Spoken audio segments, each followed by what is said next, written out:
एक बार की बात है, राधोगढ़ गांव के पास एक नदी बहती थी। खेती के साथ साथ पीने के लिए भी उसी नदी का पानी इस्तेमाल होता था। उस नदी में एक चुड़ैल रहती थी। वो कुछ दिनों से लोगों को पानी नहीं भरने देती थी और बहुत परेशान करती।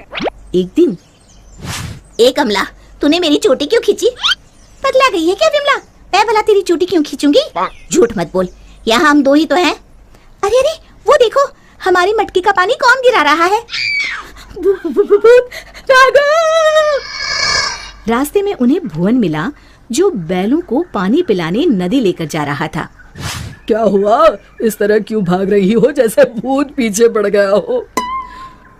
हाँ दादा, भूत ही है नदी पर, सच में।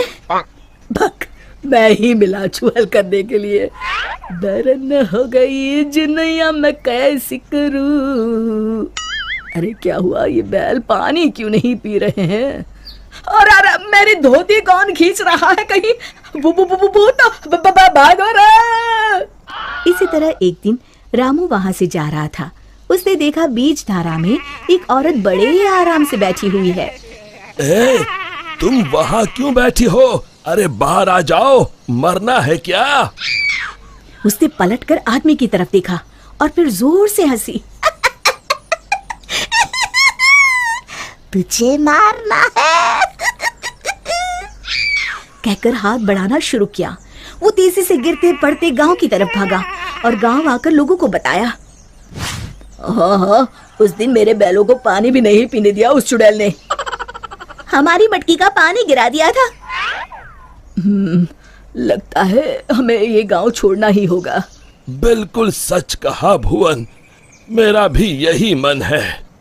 गांव के सब लोगों ने गांव छोड़ने का निश्चय कर लिया। भुवन बेटा, हो गई तैयारी? हाँ काका, हो ही गई समझो। मुझे लगता है क्यों ना हम मुखिया जी के पास चले। हाँ, शायद कोई उपाय निकले। काका, मुखिया जी कोई ओझा तो नहीं? मुझे लगता है हमें हनुमान मंदिर के पुजारी के पास चलना चाहिए।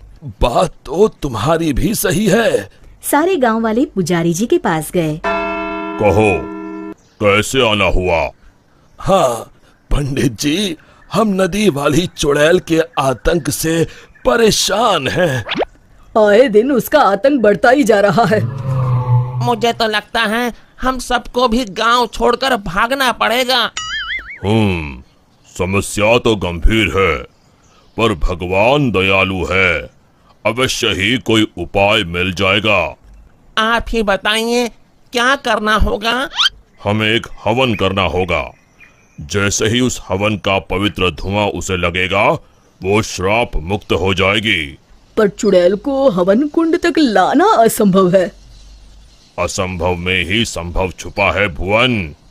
तो हवन किया जाए। कल हस्त नक्षत्र है, कल ही ठीक रहेगा। ठीक है पंडित जी।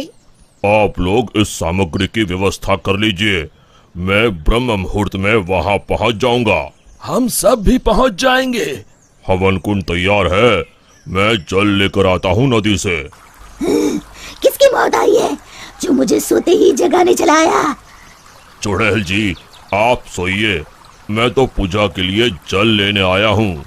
ये नदी मेरी है, इसका पानी भी मेरा, समझे? और हाँ, अपनी अकल को प्रसाद के जैसे बांटना बंद करो, समझे? पर क्यों चुड़ैल जी? क्योंकि मैंने ऐसे कहा। अब चुप, एकदम चुप। चुड़ैल जी, क्यों ना एक शर्त लगाई जाए। जो हारेगा उसे दूसरे की बात माननी पड़ेगी। बोलो, मंजूर है? तुम साधारण गांव वाले मुझ जैसी ताकतवर चुड़ैल से शर्त लगाओगे?